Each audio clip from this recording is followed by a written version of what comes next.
நடைபெறுகின்ற சட்டப்பேரவை கூட்டத்தொடரில் கல் இறக்குமதிக்கும் உள்ள தடையை திமுக அரசு நீக்க வேண்டும் என்றும், இல்லையென்றால் திராவிட முன்னேற்றக் கழகம் வருகின்ற சட்டமன்ற தேர்தலில் தோல்வியடையும் என்று ஆரணியில் தமிழ்நாடு கல் இயக்க ஒருங்கிணைப்பாளர் நல்லசாமி தெரிவித்தார்.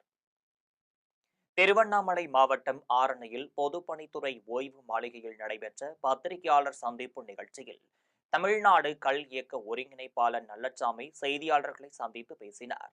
அப்போது கடந்த 20 ஆண்டுகளாக கல்லுக்கு விதித்த தடையை நீக்க கோரி போராடி வருவதாகவும், வரும் சட்டமன்ற தேர்தல் குறித்து தேர்தல் ஆணையம் அறிவிப்பு செய்வதற்கு முன்பாக கல்லுக்கு விதித்த தடையை நீக்க வேண்டும் எனவும் தெரிவித்தார்.